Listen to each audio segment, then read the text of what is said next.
Alléluia. Inlassablement, veillons. Il faut veiller lorsque l'on ne devrait pas perdre de vue le suivi d'un processus. Il faut veiller lorsque l'on ne devrait plus dormir. Ben, la veille dont il s'agit, c'est la veille dans la foi. La veille dans l'œuvre de l'Éternel. Eh oui. Nous devions partir de Deutéronome, qui est en réalité le livre de la répétition des lois.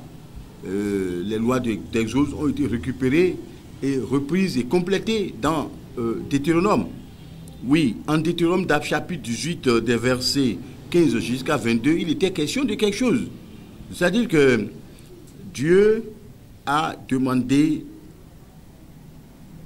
à Moïse de révéler au peuple ceci, que lui va susciter un prophète comme lui parmi les enfants du peuple d'Israël.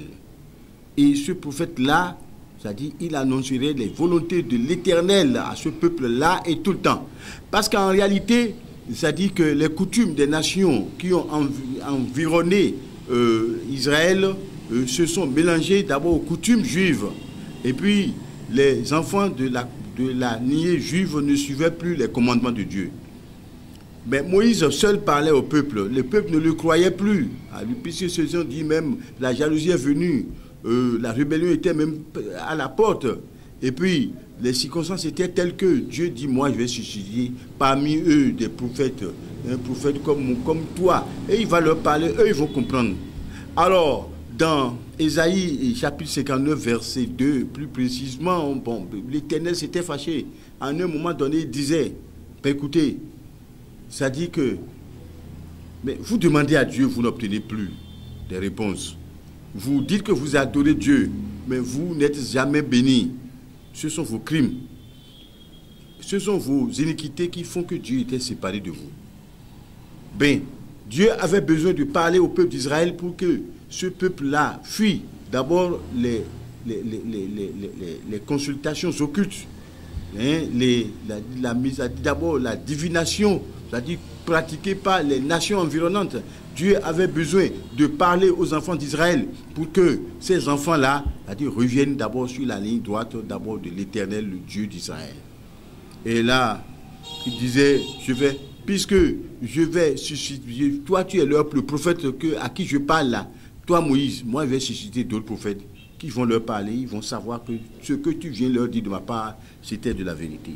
Ça, c'est le point de départ de cet enseignement-là. Inlassablement œuvrons. Veillons à ce que les lois de Dieu soient suivies à la lettre. C'est ce que cela veut dire. Mais pourquoi un tel message? C'est-à-dire que les exactions du peuple, comme je le disais, étaient en train de se montrer et ça suscitait la colère de Dieu. D'abord, la magie dans sa pratique était courante dans les coutumes d'abord du peuple juif qui était un peuple mis à part pour l'adoration de l'Éternel, le seul Dieu de l'éternité.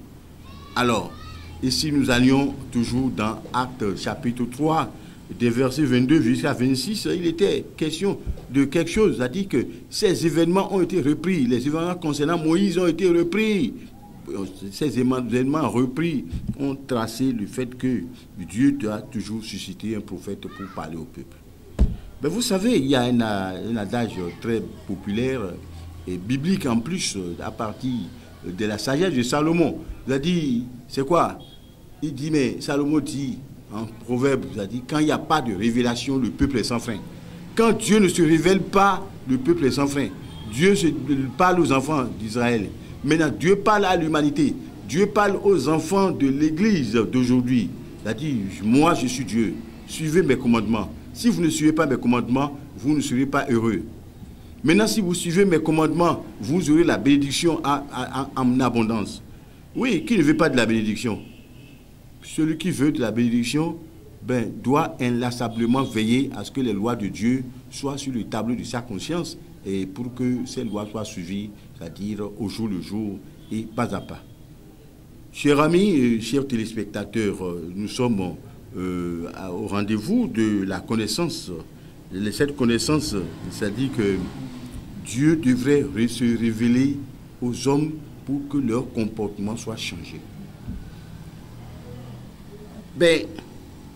Par la prophétie, Dieu parle aux nations.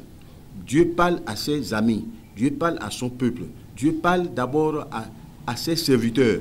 Dieu parle à ses missionnaires. Voilà ce que ça veut dire. Beaucoup de gens sont dans des missions divines aujourd'hui sans savoir ce qu'ils voulaient effectivement, ce que Dieu voulait d'eux. Mais Dieu voulait d'abord du peuple une certaine sanctification, une question d'être mis à part pour le sacerdoce. Beaucoup d'ecclésiastiques aujourd'hui se disent que voilà, nous sommes les serviteurs de Dieu, nous sommes les missionnaires de Dieu, mais ils ne savent pas. Ils ne savent pas pourquoi Dieu les a missionnés. Ils ne sont pas convaincus de ce qu'ils portent en eux d'abord un charisme. Et ce charisme pour révéler au peuple qu'ils sont des serviteurs de Dieu. C'est sur ce tableau que moi je veux surtout encore enseigner. Que Dieu vous bénisse, chers amis et chers téléspectateurs. L'enseignement est encore venu à vous. Le peuple doit aller et veiller sans cesse pour comprendre d'abord la volonté de Dieu. Vous êtes chrétien, vous ne suivez rien d'abord des commandements de Dieu, mais vous n'êtes pas chrétien, vous êtes chrétien en plus. Vous n'êtes pas chrétien, vous êtes des chrétiens. Parce que nous sommes dans un monde où le christianisme est d'actualité. Et puis les gens disent, moi je suis chrétien. Mais on ne dit pas qu'on est chrétien. Le monde va constater en vous que vous êtes des chrétiens, parce que vous serez en train de veiller d'abord à la lumière de la connaissance.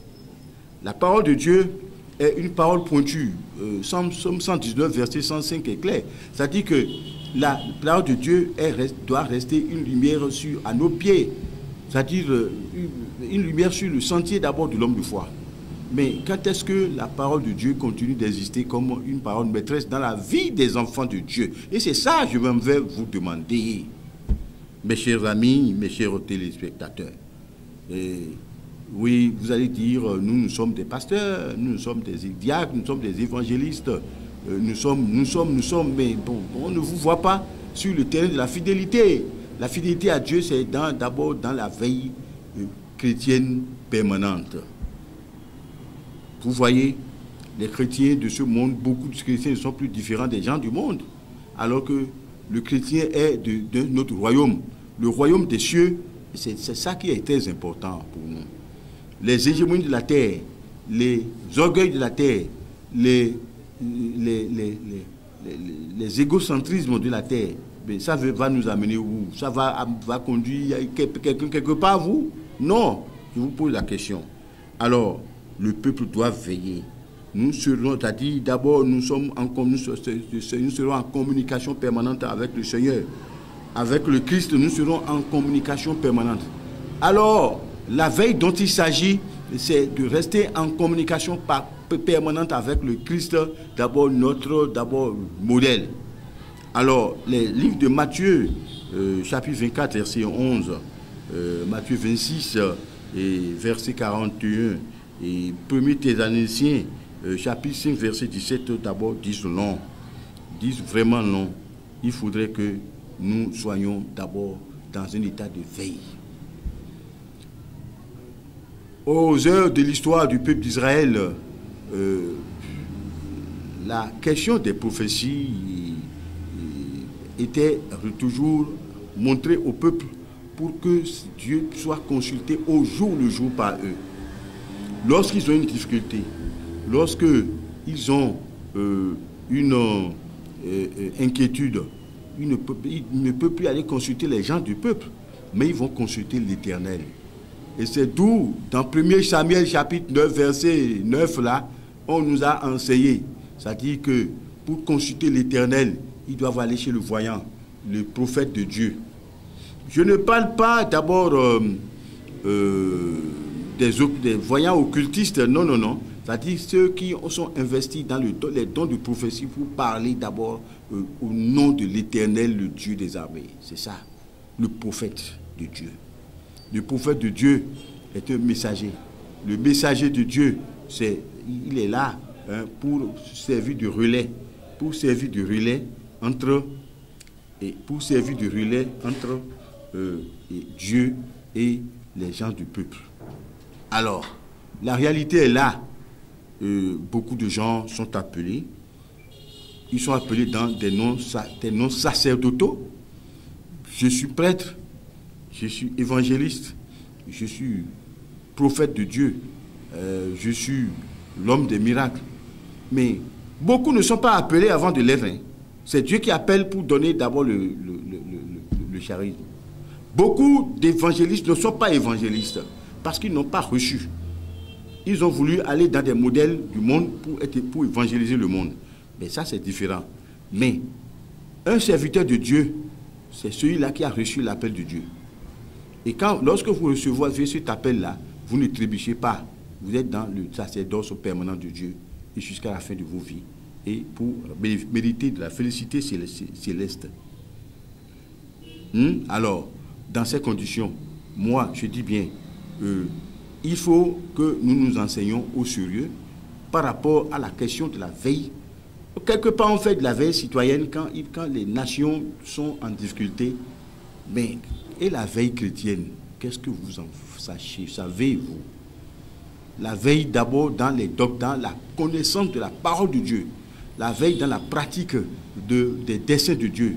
La veille dans tout ce que vous faites sur la terre pour mériter d'abord d'être des croyants en Dieu. Et c'est de ça que nous parlons. Et puis, quelque part, la notion de la persévérance demeure dans les comportements d'abord des hommes de Dieu. On est homme de Dieu pour persévérer. Bon, j'ai aujourd'hui des hommes de Dieu qui sont d'abord les amis de la richesse terrestre. Bon, moi, cela m'est égal. J'ai des hommes qui sont de Dieu, qui sont amis des coutumes de ce monde parce que ils sont en train de tout confondre. Mais ça, c'est eux, ça. J'ai des hommes qui disent hommes de Dieu, et qui sont d'abord dans les voluptés de la terre. Ben oui. Ben, allons considérer d'abord la vie des apôtres de Jésus-Christ, les 12 apôtres. Bon, je n'en ai pas trouvé d'abord dans la case des riches. Je n'en ai pas trouvé dans la case des érudits. Tant bien, même parmi eux, il y avait déjà des riches et des érudits avant d'abord leur appel. Mais, Pierre, vous avez vu comment on l'a appelé? Il était déjà en train de s'occuper d'abord de sa pêche, de la pêche de ses poissons là-bas. Mais on dit, mais toi Pierre, viens. Suis-moi, je te fais pêcheur d'hommes. Il était pêcheur de poissons, mais moi, je te fais pêcheur d'hommes. Pierre l'a suivi. Il a suivi. Mais Luc, Bestin et Béli de son temps a été appelé. Il était venu, il a laissé tout ça là. Il est venu d'abord. Il a suivi Jésus-Christ. Voyez-vous. Matthieu, un homme des finances publiques du roi, avait été appelé. Il était venu. Et puis tout le reste là, les Thaddée, tout ça là sont venus. Mais qu'est-ce que vous voulez? Mais vous dites que vous êtes appelé, mais vous ne voulez pas laisser le monde et venir à Jésus-Christ. C'est comme ça que vous devez veiller. La veille chrétienne, c'est-à-dire la veille dans les coutumes de Dieu. Et c'est ça qui est important. C'est-à-dire, vous ne pouvez pas être chrétien sans être d'abord dans un état permanent de veille. Non, vous devez veiller. Vous devez veiller à ce que d'abord les coutumes du Christ vivent toujours en vous et qu'on ne vous critique pas sur le terrain d'abord de l'impudicité, le terrain de la cupidité, le terrain d'abord de la volupté humaine. Non, le terrain d'abord de la hauteur d'âme devant les hommes. Non, le serviteur doit être à l'image de son maître. Le Christ était resté dans son ministère terrestre de 3 ans seulement, dans une veille permanente, d'abord dans les coutumes de Dieu. Il était resté, il s'est laissé, à un moment donné, il dit, mais la coupe, cette coupe-là, bon, si elle m'est destinée, je prends, je la bois. Mais vous ne parlez pas de coupe, vous. Vous voulez toujours être heureux, très heureux, à la manière de la terre, pour dire que vous suivez l'Éternel. Non, ce n'est pas ça la veille chrétienne. La veille chrétienne est une veille permanente, une veille inlassable, une veille d'abord dans les grandeurs de la connaissance du Christ. Oui, c'est l'enseignement. Que Dieu vous bénisse. N'hésitez pas à liker la vidéo si elle vous plaît et si vous êtes nouveau sur la chaîne, n'oubliez pas de vous abonner et d'activer la notification pour ne rater aucune de nos prochaines vidéos. Oshofa Prise TV. Tout pour la gloire de l'Éternel, Dieu de Shofa.